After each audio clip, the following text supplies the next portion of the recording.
sitting.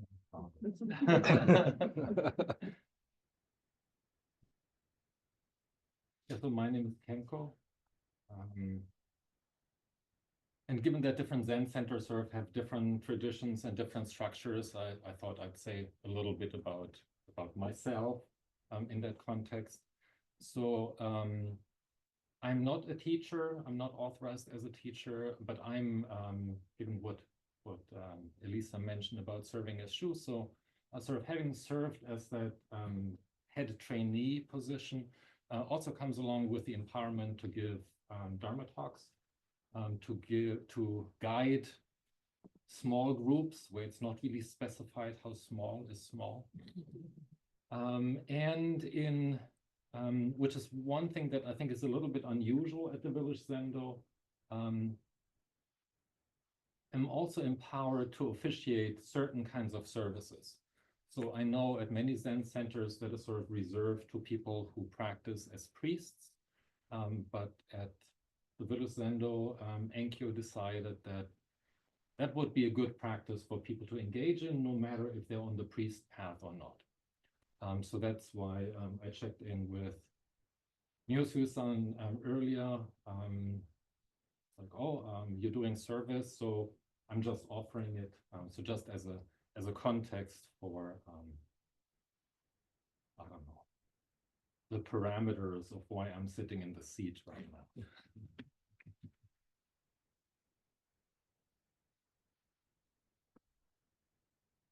It's wonderful to be back here. It was, I don't know what your practice was like this morning, but the quietness and the settledness, and then the joy of going outside for the walking meditation. And you know, there's a bit of a fragrance in the air, and you can feel the wind on your skin. And then parts of your body are hit by the sun. It's like, oh, it's nice and warm. And then you move another step and then you're in the shade. It's like, oh, and this is what it's like when it feels cool.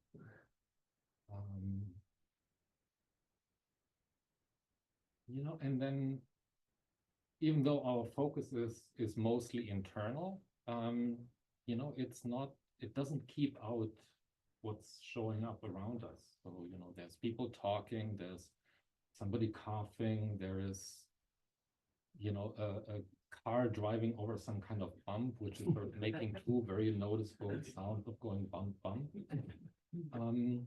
You know, and it's all, you know, and it's all just happening, and it's all just coming in.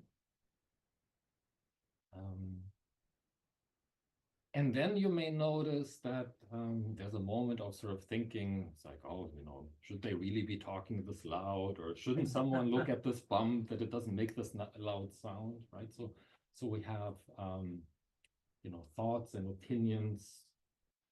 I don't know if you noticed.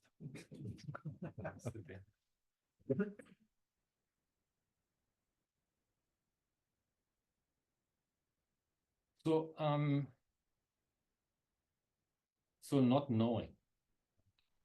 When Elisa reached out about the opportunity for giving a talk, and I love the fact that there is a system, right? There's an online system where it's like, this is the information that we will need from you. And then it's like, oh, a title. I mean, what am I going to talk about? Like in 2 months, right? Usually when I'm at Oxbow Zen or at the Village Zendo, it's like I just pick whatever is up in my practice or in the world or with people around me. And it's like, well, I don't know. I mean, I've practiced with a number of you over the years, but I don't really know what is up for you in your practice, in your life today. And many of you I have never met before. So this is a special joy to get to meet all of you. So, you know, how could I possibly know what I might want to say that actually serves people in this room right now?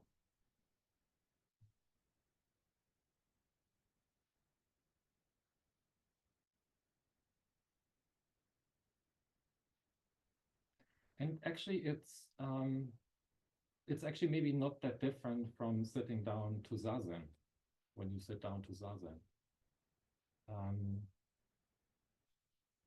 Because you may have noticed that no period of sitting is exactly the same.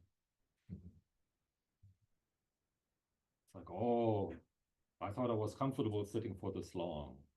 Oh, now my knees. Oh, I need to show, oh, you know. Or it's like, well, is it time already? Why is the bell not? Or it's, you know, you're having that exchange with your partner again that you had like yesterday, and you know how you feel about it and what you should have said, and also maybe what you shouldn't have said, you know, and it's like you're right there in the middle of it. And then by some I don't know, miraculous alchemy of zazen, at some point, sooner or later, sometimes sooner, you know, there's a moment of, oh, I'm actually not having that conversation right now. I'm actually here. I'm actually just sitting. And then reconnecting with the breath, reconnecting with the body, sort of feeling the after effects of being fully engaged in that story. Or, you know, something else, whatever the story is that comes up. Because all of that has registers in the body. And so the invitation is to, in a way, to come back to the simplicity of that. I don't have to solve this conflict or these different opinions right now. And all I'm invited to do is to come back to what is actually present.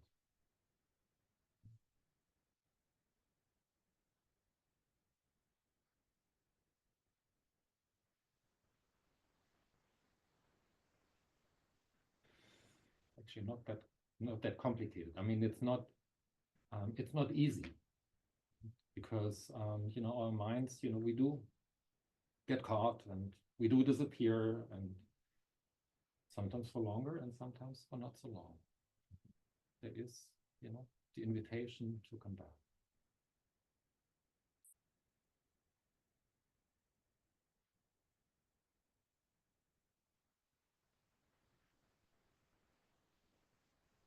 And for me, what is so powerful about the not knowing is it feels like an invitation to really listen, to really feel, and to really experience what is actually here.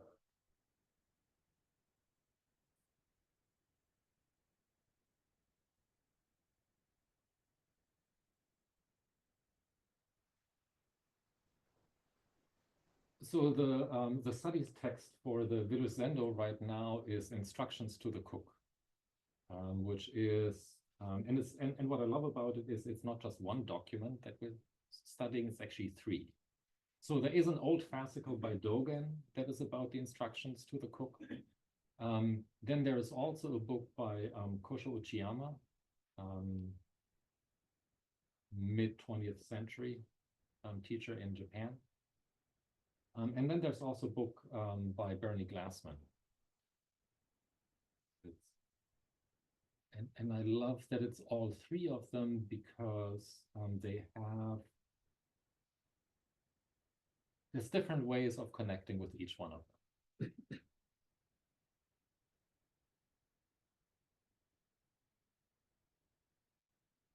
So part of not knowing is not knowing.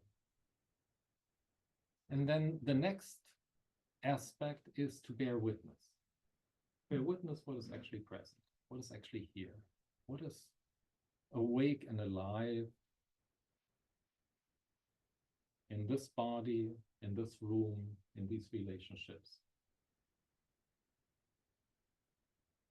So I wonder if you would like to take a moment to listen inside yourself. In a way, what is it that brought you here this morning?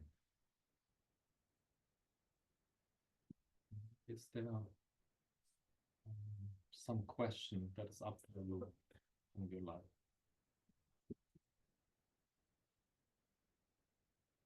What is it that is up for you in your practice right now? What is up for you in your life right now?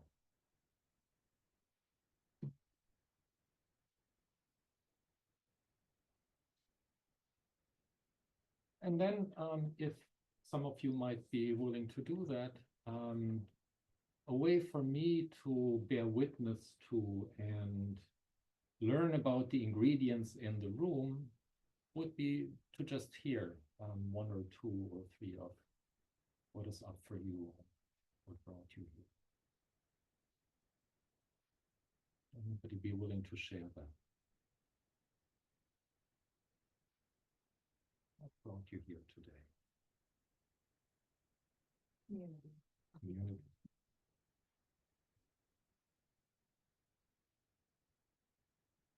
And for that, it's also that, and also for my practice. Maybe one more.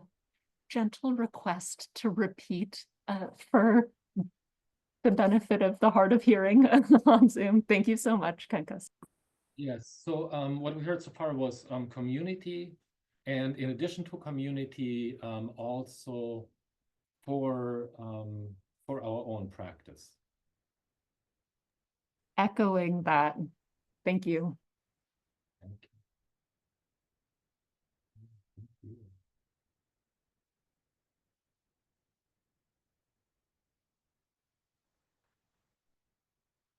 Yeah, community is powerful.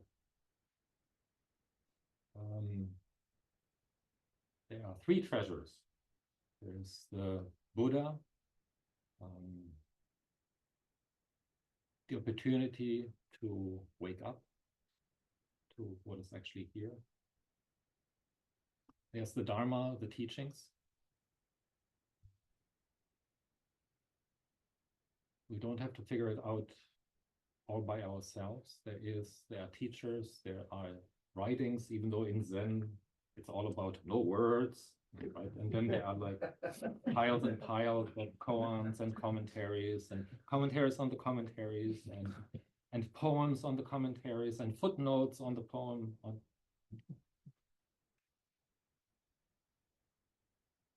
But I think what a lot of the teachings point to is sort of back here.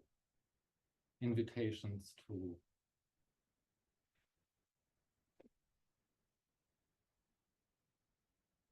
to be present for what is actually present here, to be present for our lives.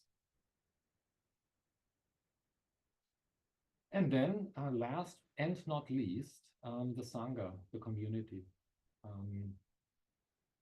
In my own practice, that has been very important, and wherever I was always looking for a way to be with other people. Part of that is I'm not very disciplined. So somehow when I go and I should be sitting in the morning when I get up and before going to school, and I would sort of sit there, and it's like there are all these things that I need to do right now, right? And that are so much more important that it's like I just need to do that, right? And then after 5 or 10 minutes, it's like it sort of turns into this tug of war. It's like no, you should really be sitting. No. Right? So and it's very interesting for me that when I sit with a group of people, I know the bell is going to ring. It's going to be 30 minutes. It's not even a question that comes up in my mind whether I'm going to get up or not. Right? It's like, yes, we're in this together. Right? We're on this train for that half hour. And there's something that can let go and settle about. community. And it's also the reality, the realization that actually, even though Zen feels like it sort of ends somewhere over here, what I notice is, you know, the listening and the connection actually reveals itself in strange ways. Right? I remember being on retreat, and it's like, even though everybody is dressed in long black robes, and you're not really looking, but just from the way a particular shape moves, you know who that is. And you may even have a feeling of, this person is having a difficult time. And they're hanging in there, and they're doing their best in practicing with that. So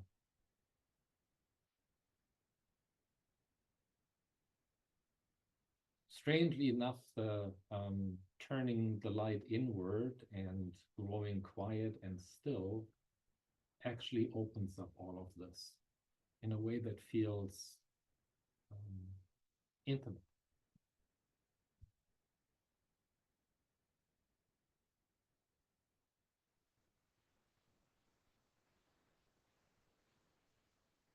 So bearing witness to what's happening here, to what's happening here, to what's happening in the wider world.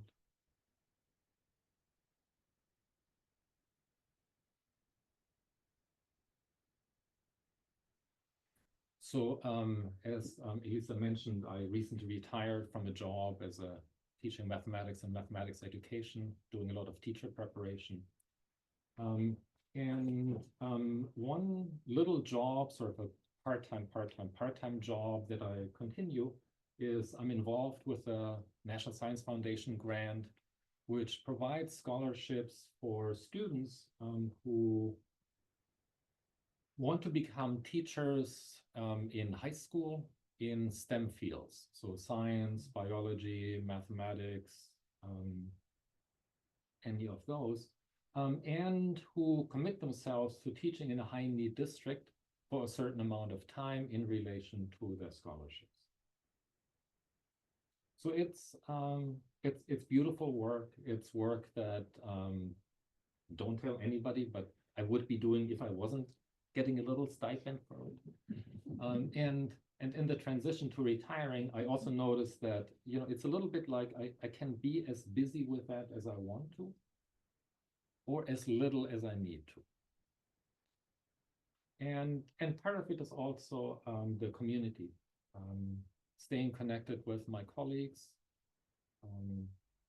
about something that feels important and meaningful to me.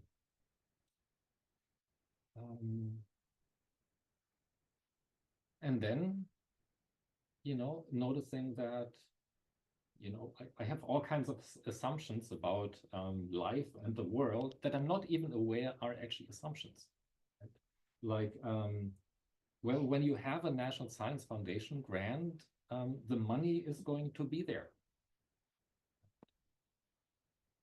And all of a sudden there is a freeze. It's like, I didn't even know that there could be a freeze. I thought there was a contract and we promised to do this work, and then the money would just, it's like, huh. And so should we really be having this meeting where we're planning those internships for spring break, when I don't know if we actually have the money to pay the students or the teachers?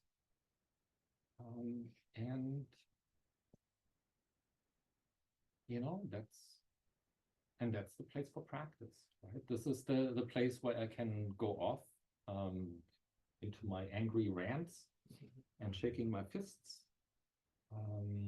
That's where I can all of a sudden feel totally helpless. And it's like, there's nothing I can do. There's this meaningful work and somebody else just sort of snatches us out of our hands. There is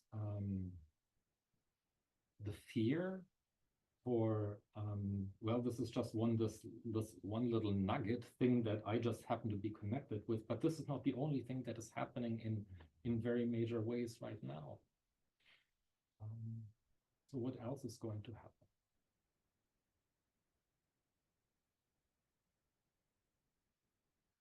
And also being aware that, you know, different people may have very different reactions to that and say, yes, you know, finally, this is, you know, finally we're refocusing on the things that are really important.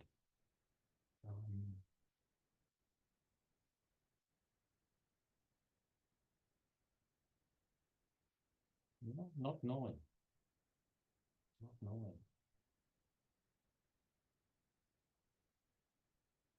And what is so powerful about Zazen practice for me is, in a way, I get to know my own ways of dealing with things when things are not comfortable or not right. I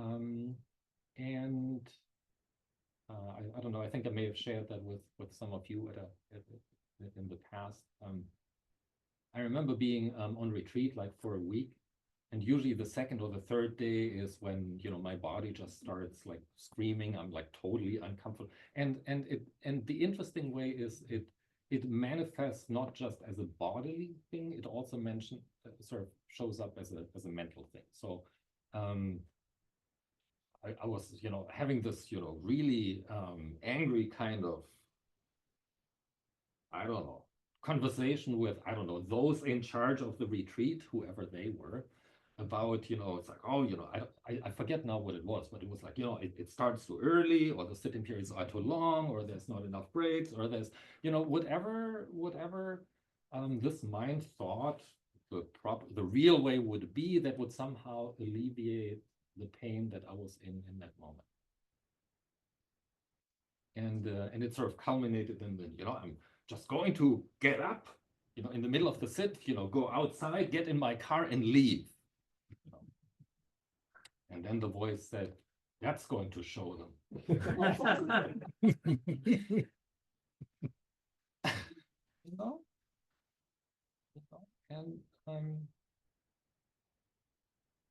And then, you know, at a later retreat, you know, the second day, third day, same thing. And it's like, huh, there's a pattern here. You know, this is one way that I react when things are uncomfortable and they're not going my way. And it's just one of the reactions, right? There's sort of many different reactions that I can have depending on the circumstances. So you know, when a grant suddenly disappears, you know, there's the reaction, and most of the time I might miss it, and I would double down on the righteousness and double down on the volume, or I might say, oh yeah, this is, wow, I'm really angry about this, and this is what it feels like in the body. To open up the space to say what's going on in here and what's going on in the bigger world. To bear witness to that. And then the piece that is always so I don't know, miraculous or unexplainable or mysterious or strange to me is that sort of the third part. There's not knowing, there's bearing witness, and then there's some kind of action. And it used to be that Bernie and the peacemakers called it loving action. But they dropped the loving action. And they said it's the action that comes out of not knowing and bearing witness. Because who knows whether it's going to be loving?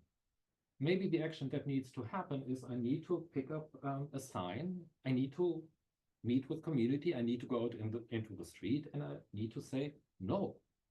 I mean, maybe lovingly, no. but usually it's like, no, no. So so what is what is the action that comes out of not knowing and bearing witness? And it feels like these are sort of three different stages. Like first I do this, then I do that, and then I sort of wait for the next thing to happen. But in my experience, it's much more, it's somehow much more of a piece. And it's like, okay, so can I let go what I'm thinking about and concerned with right now? Can I open up the space to notice what is actually present?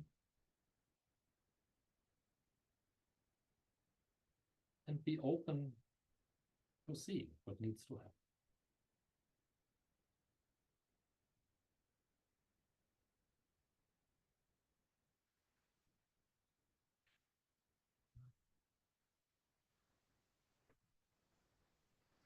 And I think the not knowing part is very important for me, because often I have very clear ideas what should be happening, right? And I want to get there really quick. But to actually have the space to settle in myself, to be a little quiet, and to really be open to listening, makes a huge difference in what kind of actions actually come up.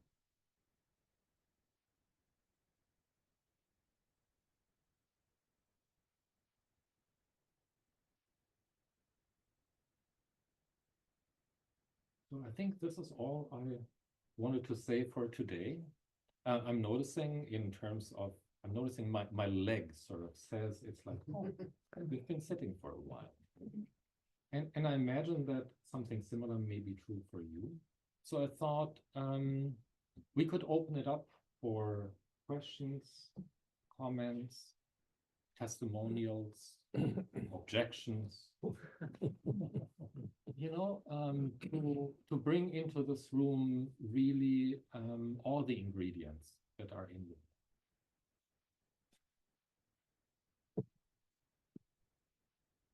If you'd like to just take one quick minute to adjust your position, check in with your body, to give your body a little break.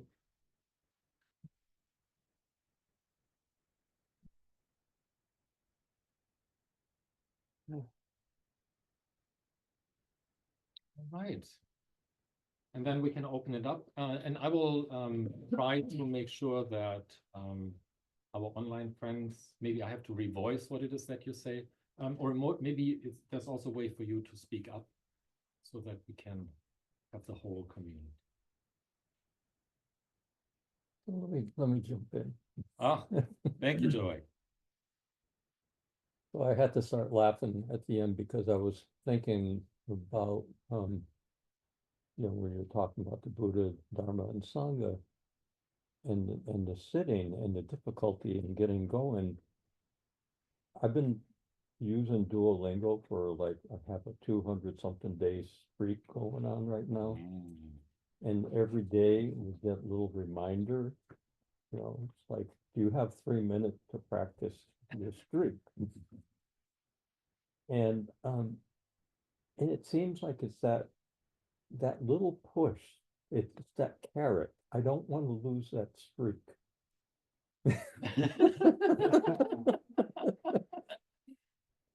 And at a certain point, like after I went after over 100 days, it was like, oh, you get 3 streak freezes. That if you miss a day, you don't lose your streak. And it was like really interesting to think about it in the context of sitting, of practice. Like, what's the carrot and what's the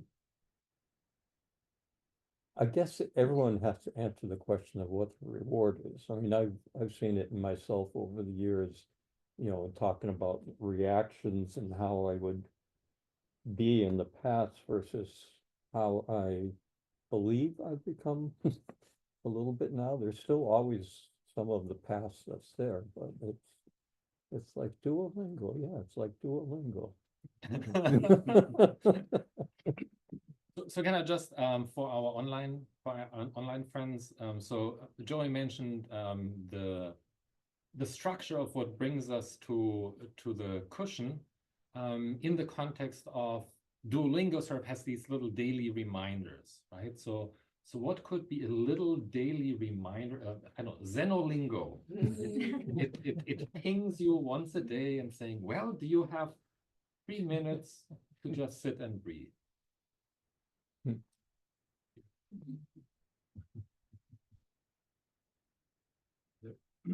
But I mean,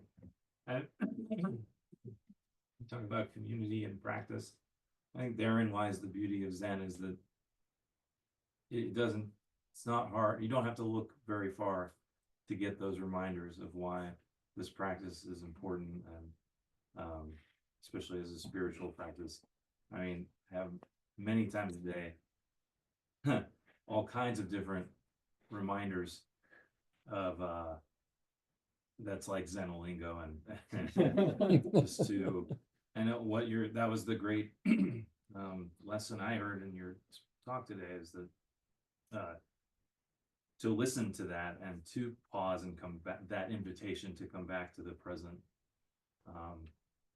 to be curious about my anger and not to actually exercise it or have it fall prey to it, or just to pause.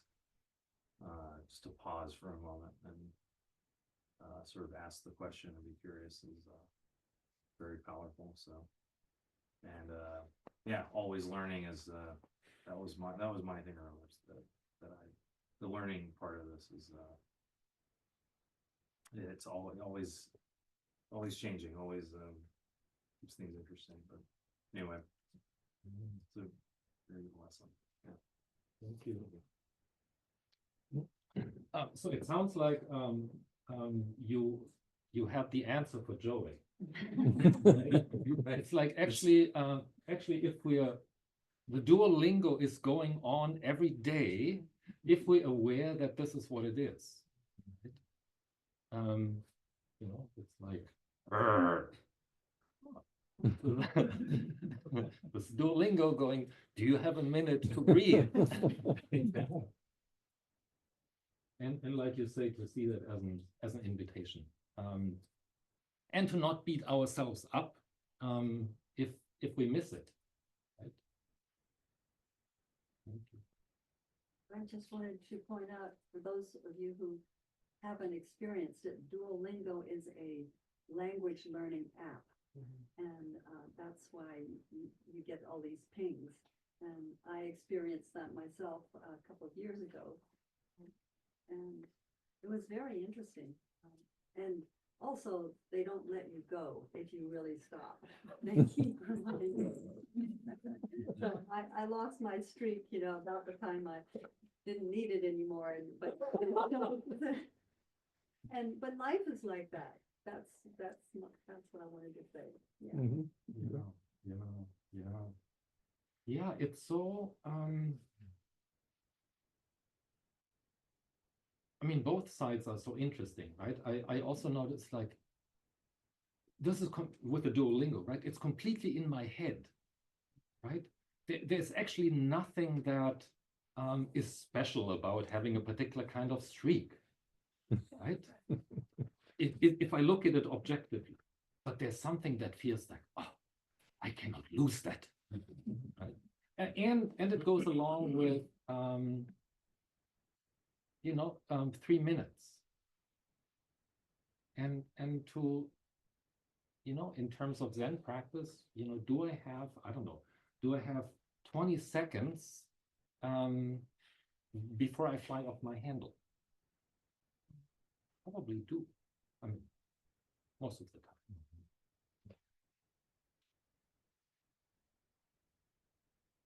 Thank you so much, Joey, for this talk and for both of your presence on this side of the continent. It's wonderful to see you here for an extended time again. I especially appreciated the way you linked the ingredients over time. What a brilliant idea to take 3 documents from ancient times, and bring it along to sort of contemporary. Bernie Glassman's not with us now.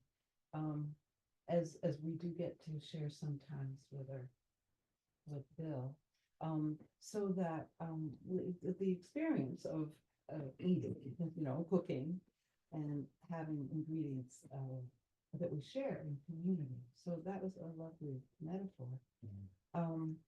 What's touching me most today as you spoke, I've been waiting, catching fragments of people's impact now. So here you are without your grant or a freeze on your grant. And you folks know I'm going to bring it to the political here in the Zendo, because some of us worked very, very hard in both elections, many elections. So and we have also in our presence someone from Ukraine. So what are we up to? And I suspect you have some thoughts about Germany and what are we up to? And I'm just I'm not in total not knowing. With thousands of people gathered yesterday at the Unitarian Society. And so we know that we have possibilities. And I'm starting postcards again. And if you don't want to write postcards, here we go. So I thank you for bringing up Bernie Glassman, Zen Peacemakers. It still exists. Bearing witness at Auschwitz still exists. 80 And years. 80, yeah. And the friend that I'm picking up at the airport soon, who I haven't seen for several months, for a year, is bringing Auschwitz with her. So here we are. And there are ways to go forward. But I needed this so much this morning. I managed to get over the passing time. So thank you all for being here. And know those of you who are kind of new here, that we have a myriad ways of practice. So let me just give a little nugget to our people online. What I heard was really that also the political is something that requires action of a particular kind right now. And it sounds like, in a way, you already mentioned one thing, said, well, what is coming up for me is I want to gather with other people visibly to protest and say, what can we do? It can't be like that. So yeah, thank you. When I heard the title of your talk, Not Knowing, reminds me that sounds negative, like not knowing, like I want to be dumb. I don't want to know anything. Leave me alone. And brings me to the beginning line of the Sing Sing Ming. The way is not difficult for one who has no preferences. And that sounds like I don't want anything, but I've just learned how to rephrase that. The way is not difficult for one who prefers everything. So not knowing is not a negative. Not knowing is opening up infinite potential. And that's why I was so excited about your title. Yes, thank you. Yes, yes, right. Not knowing could sound like, oh, we just ignore all of that.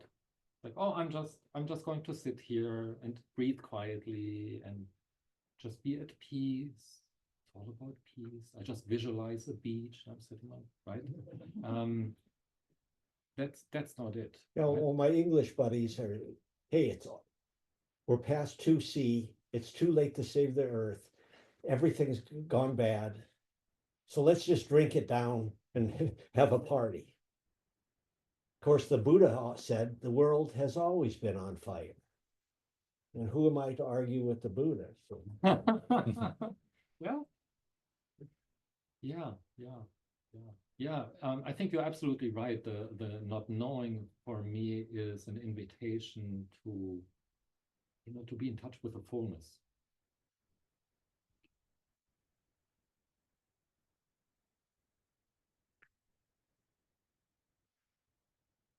Very simply, people have mentioned that they're here for the community.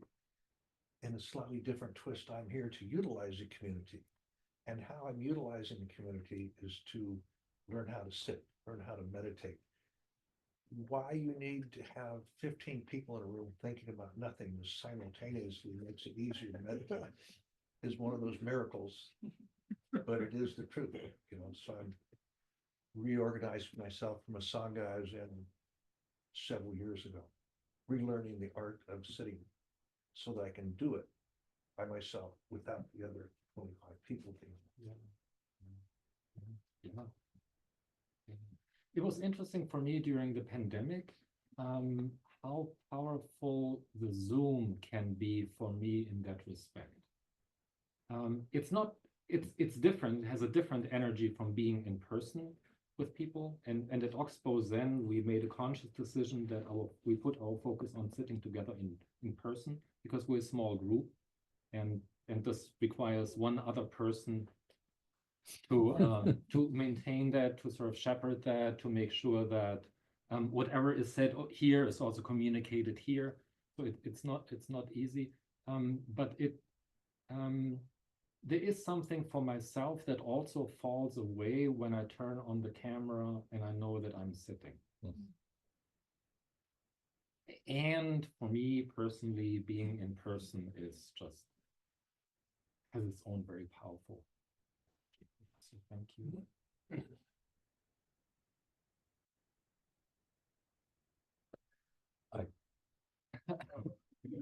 Thank you for mentioning that this is sort of a thought of as an embodied practice where Zazen is at the heart of what we do. And at the same time, there are libraries filled with books about Zen and sutras and things that can also take our attention. And I was wondering if you have thoughts about how to approach that, the sort of focus on Zazen and the practical embodied practice. Particularly, we're a very diverse group. Some people are very new to practice. Some people have been practicing forever. How do you think about that balance between jumping into the text and getting preoccupied with that versus the sort of core Zazen piece of our practice? That's a great question. So in my own experience, at some point I started looking. I started searching. I could feel that there is something that isn't quite right, and I was looking for someone who had the answers. Right? So books. So I got all kinds of books. And then at some point I realized that the reading was not enough for me. And I was fortunate in the sense that there was a woman, Anraku Sensei, who opened up. She wasn't a sensei at the time. Who opened up her chiropractic office for actually sitting in person. So I think the reading worked for me in getting me to the cushion. And I think reading can be powerful and helpful and can provide, I think, new and interesting directions. For me, the reading fell away for a long time. Now, this is not completely true because when I practice with my teacher, I do koan study, which is also a very structured way, a very intimate way, a very personal way of engaging with the tradition, engaging with exchanges that people like us had between teachers and students in the past, and meet those out of the same space of not knowing, and see what they can reveal about my life. So that's a little bit of my path. I think ultimately you all will have to figure that out by yourself individually. What I would suggest is, in a way, to also bring the not knowing and bearing witness to picking up the book. So what is it that I'm looking for right now? Am I looking for answers? Am I looking for confirmation of what I already believe to be true? Am I looking for a sense of community, realizing that, oh, I'm not alone in this, but other people are on the path too?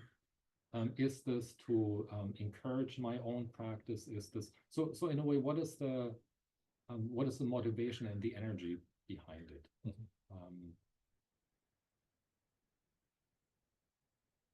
Would be my suggestion. I'm not sure if I actually answered your question, but It was really helpful. Yeah.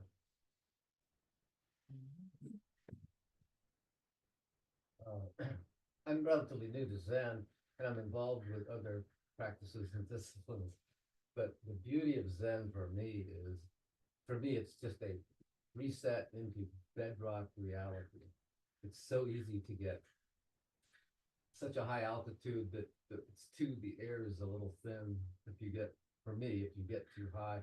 And Zen is a reset into rock solid reality. And I think it's a really valuable practice. yeah, thank you. And I think you mentioned another interesting point, that in a way, it doesn't have to be this practice to the exclusion of others, which is another thing that I find is very powerful, because it means that I don't have to leave my own other spiritual tradition behind, but it feels like in connecting with the bedrock of reality, I'm also connecting with my other spiritual practice in a very different way. Thank you. Yes. See if my voice comes. Oh, there it is. I found my voice. It's coming out in a more normal way. Oh, there it's going up. One thing that interested me early when I was studying with Edward Konza at Berkeley was he would always say he's a very angry person. And it came out in classes. He would throw people out of the class. He would refuse to teach certain people because they had the wrong astrological sign. He hated Tauruses.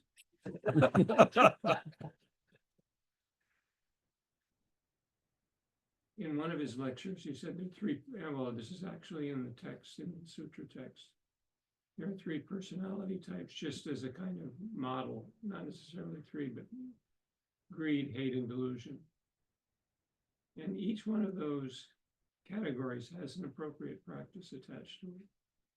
So Konza said, I'm an angry type, so I have to do prajnaparamita.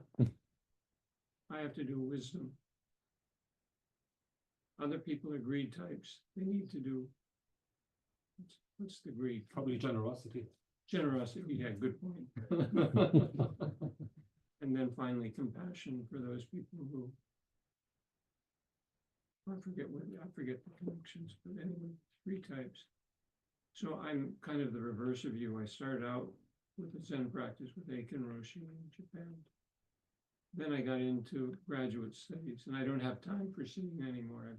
I've got 3 hours to study Sanskrit before the exam. I can't sit for an hour. So that lasted a long time. And then I began to come back the other way. And that happened when I first met you, both of you. That was me coming back to sitting again, and I hadn't sat a lot in a long time. I sat off and on in Berkeley and other places, but I wasn't consistent. Duolingo would have ruined me right away. That's one thought, and the other thought I'll add on to that. Come back to Duolingo. One of the things I've been reading is that some psychologists have been studying the effect of numbers and counting and a change in the way people think about activities that they do in the last 5 or 6 years. You get 5 stars if you get a lot of likes on something like that. And if you do it every day, you get an extra 3 points and you get 5,000 points and you move up in the league. He said the whole motivation, your original motivation gets lost in the counting of the numbers. So, and I'm an avid counter. I'm on 560 somewhere. And I'm not gonna let go of that. I'm doing Japanese again. Anyway. So I guess we all come through different cycles. Come back, we settle down again. But watch out for Duolingo. Yeah, one final thought about that was there was a very interesting study that I heard about recently that has a little bit to do with that. Namely, and as an educator, I've always wondered about what is the motivation for learning? You know, why are the students in my class? And there's the intrinsic learning, the intrinsic motivation. It's like I want to know. You know, I'm curious. I want to learn Spanish. Because so many of the places that are warm in the winter speak Spanish.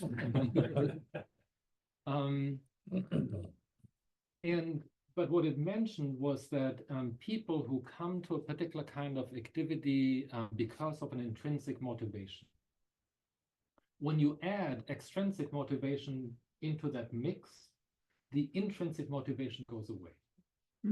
Right? So on some level, the 3 stars and the five of this and the 3 of that,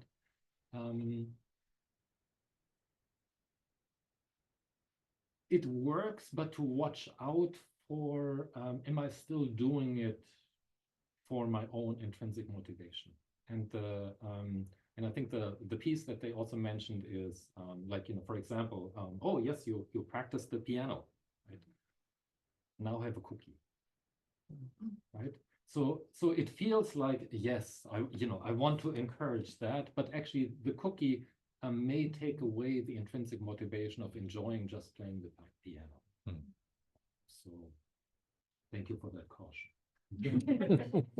And I appreciate also that in terms of the reading, we all have our own paths, and there too, to not know, listen closely to what is helpful for you in that moment. If somebody else says, "Oh, you shouldn't read anything," but it's important to you, if in doubt, listen to this one. Thank you all. This is where I come in. This is where you come in, I think, yeah. You? Yeah. Maybe 4 vowels, something like that. Oh, yes, that's right. Well, Wow. you're gonna Page finish. 41. I'm still the beginner. Okay. Always the beginner's mind, Okay. my way, yeah. Kenkō, thank you. I don't know, I literally not knowing right now what to do. We'll do it 3 times, English, Japanese, and English.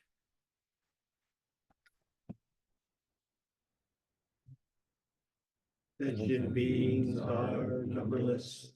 I vow to save them. Desires are inexhaustible. I vow to go into them. The darkness are boundless. I vow to master them. The Buddha way is unsurpassable. I vow to attain it. Shujo en Seigando Bono Seigan Dan Homyo Muryo Seigan Gaku Butsudo Bujo Seigan Jo. Sentient beings are numberless. I vow to save them.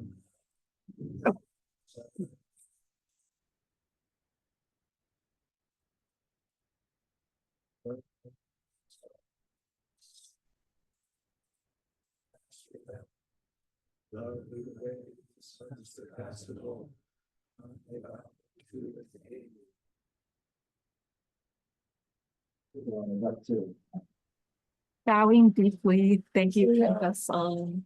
And this reminded us of what Bill said, as we can see.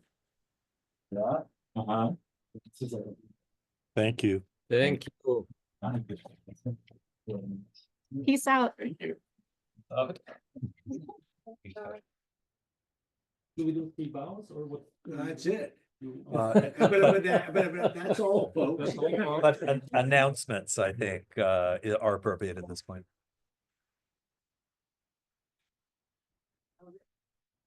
I saw somebody who didn't It's know. next Saturday, right? The board meeting. Not sure. Ooh, I should look in my book.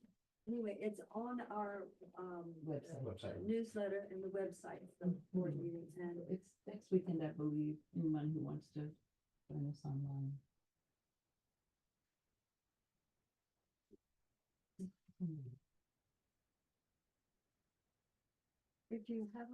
if you don't get our newsletter, please go to the website and sign up for it.